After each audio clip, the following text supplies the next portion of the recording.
Video में discuss करेंगे atoms and molecules chapter से रिलेटेड क्वेश्चन आंसर, लेकिन ये क्वेश्चन आंसर एनसीईआरटी एग्जाम्पलर का है, ना कि एनसीईआरटी बुक का है। एनसीईआरटी एग्जाम्पलर से ही बोर्ड एग्जाम में भी क्वेश्चन आते हैं और एनसीईआरटी एग्जाम्पलर में जो क्वेश्चन रहते हैं वो हाई लेवल का होता है और बहुत ही ज़्यादा इम्पॉर्टेंट रहता है।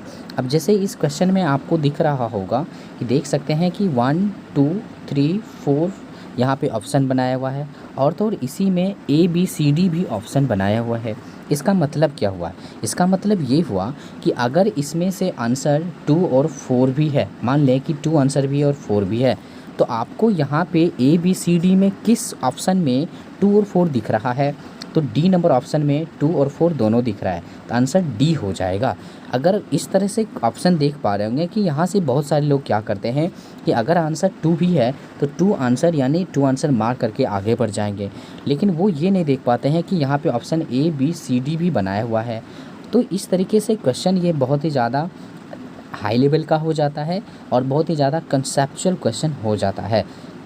देखिए यहाँ से अब आपको बिलीव नहीं है तो आप ये भी देखें इसमें क्वेश्चन कैसे बनेगा। देखें which of the following correctly represents 360 gram of water, मतलब इन चारों ऑप्शन में से किस ऑप्शन में ये 360 ग्राम ऑफ वाटर रिप्रेजेंट हो रहा है। तो देखिए यहाँ पे हमें अगर गिवन मास इस दिए गए ऑप्शन में से हम सभी ऑप्शन में निकालेंगे गिवन मास ऑफ वाटर, अगर गिवन मास ऑफ वाटर 360 ग्राम आ जाएगा जिस ऑप्शन में, वो ऑप्शन उसका आंसर हो जाएगा। तो जैसे यहाँ पे अगर मैं पहले बता दूँ 2 नंबर ऑप्शन में आ जाएगा 360 ग्राम वाटर।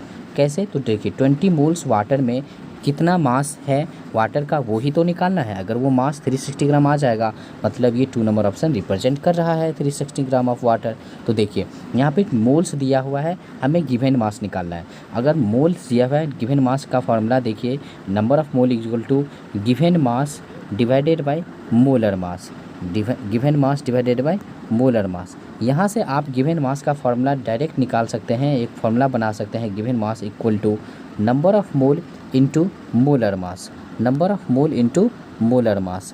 ये याद रखना है आपको, given mass equal to number of mole into molar mass. अब देखिए डायरेक्ट यहाँ से निकालिए, यहाँ पे गिवन मास को x मान लेते हैं, वाटर का अगर गिवन मास निकालना है तो x H2O, यहाँ पे नंबर ऑफ मोल वाटर का दिया हुआ है 20 और मोलर मास वाटर का 18 ग्राम होता है। देख सकते हैं 360 ग्राम आ जाएगा। इस तरीके से आप ऑप्शन नंबर 4 में भी आ जाएगा, यहाँ पे इतने मॉलिक्यूल्स वाटर दिया हुआ है।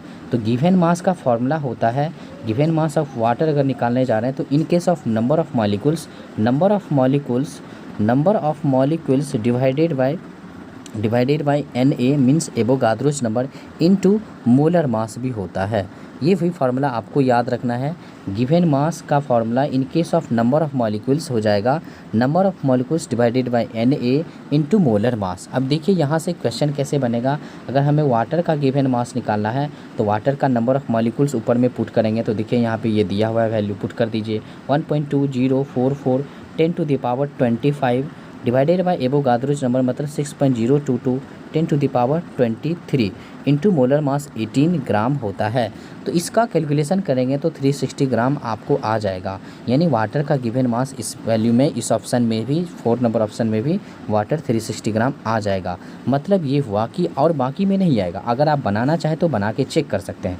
2 और 4 में दोनों में वाटर का मास 360 ग्राम रिप्रेजेंट हो रहा है, मतलब 2 और 4 दोनों आंसर होगा। आपको किस ऑप्शन में 2 और 4 दिख रहा है तो ऑप्शन नंबर डी में 2 और 4 दोनों दिख रहा है, तो ऑप्शन नंबर डी आंसर होगा। आई होप कि आपको ये समझ में आ चुका होगा कि क्वेश्चन कैसे बनाया हुआ है, कैसे क्वेश्चन पूछा जाएगा।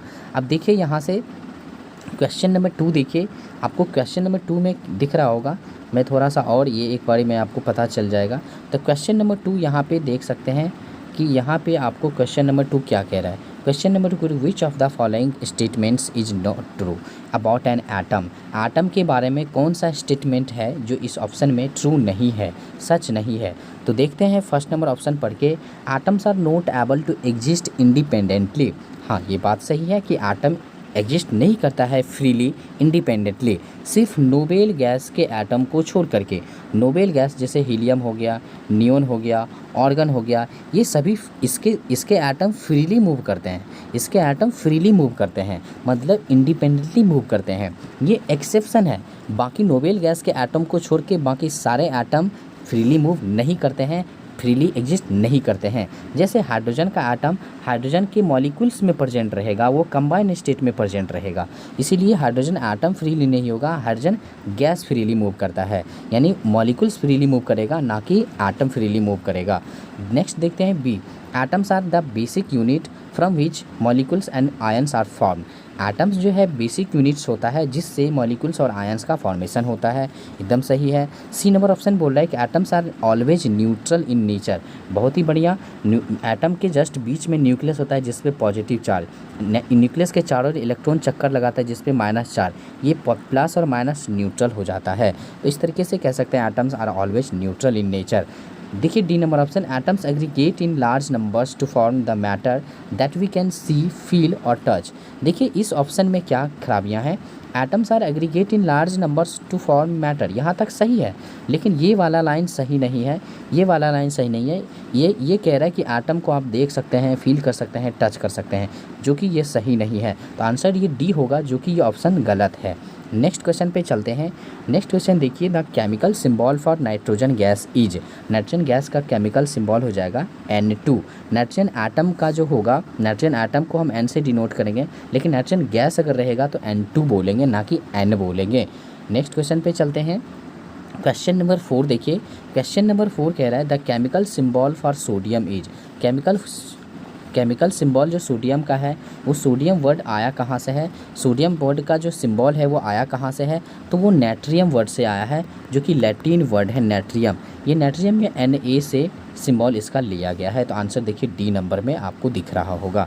नेक्स्ट क्वेश्चन पे चलते हैं। क्वेश्चन नंबर 5 देखिए, विच ऑफ द फॉलोइंग, यहाँ पे देख सकते हैं कि इस ऑप्शन में से किस ऑप्शन में जो है वेट सबसे ज़्यादा है, यानी किस ऑप्शन में मास जो निकालिएगा, गिवन मास जो निकालिएगा वो सबसे ज़्यादा आएगा। तो आंसर मैं आपको पहले ही बता दूं, आपको एक एक करके चेक करना पड़ेगा, लेकिन मैं यहाँ पे टाइम की बचत के लिए सबसे पहले मैं आंसर सी होगा इसमें, यानी इन सभी चारों ऑप्शन में से 2 मोल्स ऑफ कैल्शियम कार्बोनेट का मास इन चारों ऑप्शन में सबसे ज़्यादा आएगा। अब ये निकालेंगे कैसे, देखिए गिवन मास का फॉर्मूला अभी मैंने बताया, इन case of mole, number of mole into molar मास, अभी मैंने बताया मोलर मास। अब देखिए यहाँ पे नंबर ऑफ़ मोल यहाँ पे दिया हुआ, अगर मैं कैल्शियम कार्बोनेट का अगर मास निकालना चाहूँ तो कैल्शियम कार्बोनेट का मोल भी पुट करूँगा, तो कैल्शियम कार्बोनेट का मोल यहाँ पे 2 मोल दिया हुआ है, तो 2 मोल। कैल्शियम कार्बोनेट का मोलर मास 100 ग्राम होता है, आप निकाल के रख लेंगे, देखिए 200 ग्राम आ जाएगा कैल्शियम कार्बोनेट का यहाँ पे टोटल मास, मतलब गिवन मास, यानी इन सारों ऑप्शन में 200 ग्राम आएगा और बाकी में 200 ग्राम से मास सभी में कम आएगा, इसलिए यहाँ पे सी नंबर ऑप्शन आंसर होगा, क्योंकि ये पूछा है इनमें से किस ऑप्शन में हाईएस्ट मास होगा, तो सी नंबर का हाईएस्ट मास होगा। नेक्स्ट क्वेश्चन पे चलते हैं। यहाँ से क्वेश्चन नंबर 6 देखिए, which of the following has maximum number of atoms. अब देखिए मैक्सिमम नंबर ऑफ एटम्स का फॉर्मूला क्या होगा, तो हम आपको पहले फॉर्मूला बता देते हैं। Given mass divided by molar mass, एक फार्मूला होता है नंबर ऑफ मोल का, molar mass. Number of mole का एक और फार्मूला होता है number of atoms divided by Avogadro's number. तो दोनों को इक्वेट करके आप नंबर ऑफ़ एटम्स यहाँ से निकाल सकते हैं, यानी नंबर ऑफ़ एटम्स का क्या फार्मूला बन जाएगा, इस वाले टर्म में Na हो जाएगा, मतलब नंबर ऑफ़ एटम का फार्मूला हो जाएगा, नंबर ऑफ़ एटम का फार्मूला डायरेक्ट आप लिख सकते हैं given mass divided by molar mass. अब उसमें इनटू क्या हो जाएगा, उसमें इनटू हो जाएगा Na, है ना। लेकिन इस क्वेश्चन में देखिए, ध्यान से देखिएगा, इस क्वेश्चन में कोई पार्टिकुलरली एलिमेंट का एटम नहीं पूछा है, इसमें से नंबर ऑफ़ एटम्स पूछ दिया गया है, मतलब H2O में टोटल नंबर ऑफ़ एटम निकालना है, O2 में टोटल नंबर ऑफ़ एटम निकालना है, CO2 में टोटल नंबर ऑफ़ एटम निकालना है, CH4 में टोटल नंबर ऑफ़ एटम निकालना है। लेकिन यहाँ पे गिवन मास भी दिया हुआ है, तो ये कॉन्सेप्ट मोल कॉन्सेप्ट का हो गया। जैसे 18 ग्राम ऑफ H2O में total number of atom, 18 gram of O2 में टोटल नंबर ऑफ़ एटम, इस तरीके से। तो देखते हैं यहाँ पे, पहले मैं आंसर बता लेता हूँ, आंसर इसका डी होगा। अब आंसर डी होगा तो ये बनाएंगे कैसे, देखिए नंबर ऑफ़ एटम का फॉर्मूला मैंने आपको बताया, number of atoms in CH4 लिख देते हैं, यानी CH4 में टोटल नंबर ऑफ़ एटम यहाँ पे लिख सकते हैं, इक्वल टू होगा गिवन मास कितना है CH4 का 18 ग्राम, मोलर मास CH4 का कितना होगा 16 ग्राम इंटू Na पुट कर लेंगे। और यहाँ पे एक चीज़ और पुट करेंगे कि CH4 में टोटल नंबर ऑफ एटम है कितना, तो वो देख सकते हैं 5 है, तो 5 इंटू भी करना पड़ेगा। यानी ये कैलकुलेशन आप करोगे, यहाँ पे Na का वैल्यू पुट कर लोगे, जो भी कैलकुलेशन आएगा इन सभी में सबसे ज़्यादा नंबर ऑफ एटम का वैल्यू इसी डी नंबर ऑप्शन में आएगा। जैसे एक और मैं एग्जांपल से बता लूँ, जैसे यहाँ पे CO2 18 ग्राम ऑफ CO2 में टोटल नंबर ऑफ एटम, तो टोटल नंबर ऑफ एटम जो होगा, टोटल नंबर ऑफ एटम जो होगा वो इन CO2 में क्या होगा, तो CO2 का गिवन मास यहाँ पे दिया 18 ग्राम, CO2 का मोलर मास 44 ग्राम होता है, इंटू Na पुट होगा और इंटू नंबर ऑफ़ एटम भी पुट होगा। यहाँ पे CO2 में टोटल नंबर ऑफ़ एटम कितना है 3, तो 3 भी पुट होगा। तो इस तरह से सारे का कैलकुलेशन निकालिएगा, लेकिन सबसे ज़्यादा total number of atom 18 gram of CH4 में ही आएगा। इस तरह से आंसर इसका डी हो जाएगा। आप देख सकते हैं यहाँ पे कैसे बना है क्वेश्चन नंबर 7 देखिए, यहाँ पे इस ऑप्शन में से किस ऑप्शन में नंबर ऑफ़ मॉलिक्यूल्स ज़्यादा है। क्वेश्चन सेम है, इससे पहले नंबर ऑफ़ एटम पूछ रहा था, यहाँ पे नंबर ऑफ़ मॉलिक्यूल्स पूछ रहा है, तो डायरेक्ट फार्मूला लगाएंगे। नंबर ऑफ़ मॉलिक्यूल्स या नंबर ऑफ़ एटम्स का फार्मूला सेम ही होगा। नंबर ऑफ़ मॉलिक्यूल्स का फार्मूला हो जाएगा given mass divided by molar मास और इनटू क्या हो जाएगा, मोलर मास इनटू क्या हो जाएगा, Na हो जाएगा। अगर यहाँ पे मॉलिक्यूल्स पूछा है तो मॉलिक्यूल्स यहाँ पे सभी में देखिए 1 मॉलिक्यूल्स हैं, 1 मॉलिक्यूल्स यहाँ पे CO2 है, 1 मॉलिक्यूल्स N2 है, H2 भी 1 मॉलिक्यूल्स है, CH4 भी 1 मॉलिक्यूल्स में है। इसलिए यहाँ पे मॉलिक्यूल्स 1 ही पुट करेंगे, यानी कुछ भी नहीं दे सकते हैं, क्योंकि 1 मॉलिक्यूल्स है तो 1 को नहीं भी लिख सकते हैं। तो यहाँ से आप बना लें। यहाँ पे मैं आंसर पहले बता लेता हूँ, C होगा, क्योंकि यहाँ पे देख सकते हैं कि यहाँ पे देख सकते हैं C नंबर आंसर होगा। कैसे हुआ है आंसर मैं बताता हूँ। यहाँ पे अगर नंबर ऑफ़ मॉलिक्यूल्स सभी आपको निकालना है तो नंबर ऑफ़ मॉलिक्यूल्स का फॉर्मूला अभी मैंने बताया, गिवन मास, यहाँ पे गिवन मास 1 ग्राम दिया हुआ है, गिवन मास 1 ग्राम, H2 का मोलर मास यहाँ पे 2 ग्राम हो जाएगा, इंटू Na। अब देखिए ये इंटू Na, ये इस तरह से सारे का आप निकाल लीजिएगा नंबर ऑफ़ मॉलिक्यूल्स सभी केस में। तो सभी के केस में सबसे नंबर ऑफ़ मॉलिक्यूल्स इसी का वैल्यू ज़्यादा आएगा, तो इसलिए C नंबर आंसर हो जाएगा। इसको दूसरे तरीके से आप समझ सकते हैं, जैसे नंबर ऑफ़ मॉलिक्यूल्स आप जो फार्मूला लगाए हैं, नंबर ऑफ़ मॉलिक्यूल्स का जो फार्मूला लगाए हैं आप, तो given mass divided by molar mass into Na आपने लिखा है, इंटू Na लिखा है आपने। तो यहाँ पे गौर से देखें मोलर मास जिसका जब सबसे कम होगा उसका नंबर ऑफ़ मॉलिक्यूल्स ज़्यादा आएगा। तो यहाँ पे मोलर मास सबसे कम हाइड्रोजन का ही आएगा, इसलिए C नंबर आंसर हो जाएगा। यानी यहाँ पे हाइड्रोजन का मोलर मास सबसे कम है, इसलिए यहाँ पे नंबर ऑफ़ मॉलिक्यूल्स हाइड्रोजन का ही ज़्यादा आएगा। इस तरीके से भी आप सोच सकते हैं, नहीं तो आप डायरेक्ट कैलकुलेट कर लें नंबर ऑफ़ मॉलिक्यूल्स के फार्मूला से। गिवन मास दिया हुआ है, मोलर मास पता है आपको, इस तरीके से नंबर ऑफ़ मॉलिक्यूल्स का फार्मूला से आप बना सकते हैं। अब क्वेश्चन नंबर 8 पे चलते हैं। क्वेश्चन नंबर 8 देखिए, पूछ रहा है mass of 1 atom of oxygen क्या होगा। तो यहाँ पे मास पूछ रहा है, मतलब गिवन मास पूछ रहा है। हमें दिया क्या है, एटम का नंबर दिया है, यानी गिवन मास और नंबर ऑफ़ एटम से रिलेट करके फार्मूला अप्लाई करेंगे। तो आपको पता है given mass divided by molar mass, या अगर एटम का केस है तो atomic mass equal to number of atom divided by क्या हो जाएगा, Na हो जाएगा। तो इन दोनों से रिलेट करके आप इस क्वेश्चन को बना सकते हैं। गिवन मास देखिए यहाँ पे कितना दिया हुआ है, पूछा ही है तो x मान लेंगे। किसका पूछा है, ऑक्सीजन का, तो XO मान लेंगे। डिवाइडेड बाय, अगर ये एटम का केस है तो एटॉमिक मास पुट होगा। अगर एक ऑक्सीजन का एटम है तो एक ऑक्सीजन एटम का मास, यहाँ पे मोलर मास पुट होगा, तो 16 आपको पता है। Equal to number of oxygen atom, number of oxygen atom कितना यहाँ पे दिया हुआ, एक एटम, डिवाइडेड बाय Na, यानी आप यहाँ से XO निकालेंगे तो ये 16 यहाँ जाके इंटू हो जाएगा, यानी XO का जो वैल्यू आएगा वो कितना आएगा, 16 डिवाइडेड बाय Na आएगा। ध्यान से देखिए, ये आंसर आपको देख सकते हैं A नंबर में है 16 डिवाइडेड बाय एवोगाद्रोज नंबर। लेकिन आपको पता होना चाहिए, आप पहले से भी जानते हो कि ऑक्सीजन एटम का, एक ऑक्सीजन एटम का जो मास होता है 16 U होता है, और एक मोल ऑक्सीजन एटम का जो मास होता है 16 ग्राम में होता है।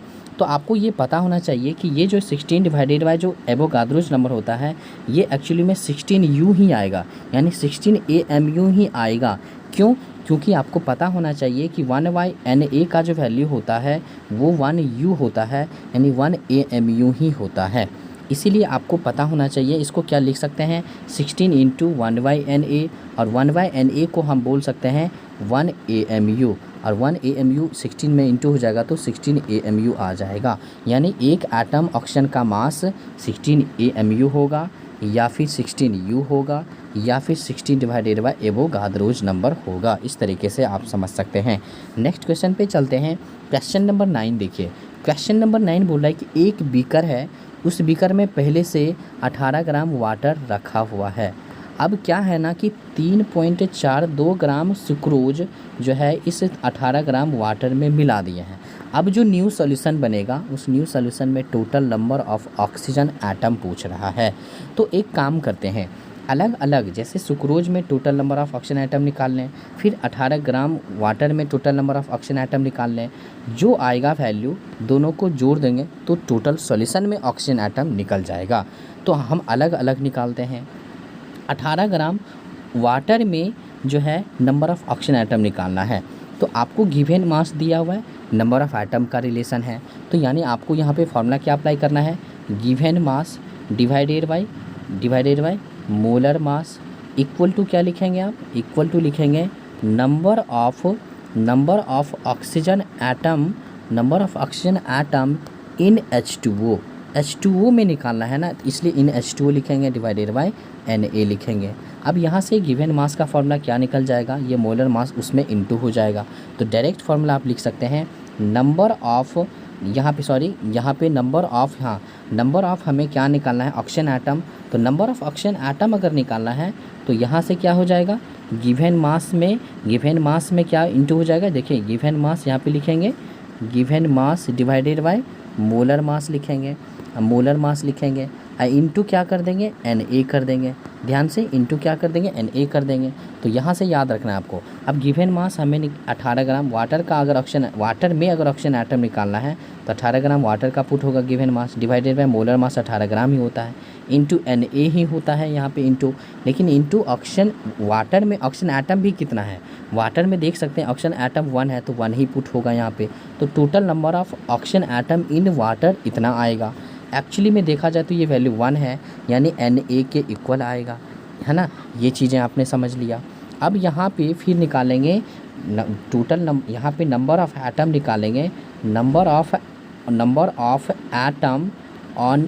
Of oxygen atom in sucrose यानी C12H22O11 में number of atom oxygen atom कितना है वो निकालेंगे। तो आपको पता है given mass divided by molar mass into Na होता है। तो गिवन मास यहाँ पे सुक्रोज का 3.42 दिया हुआ है, मोलर मास इस 342 होता है, इंटू Na लिखेंगे।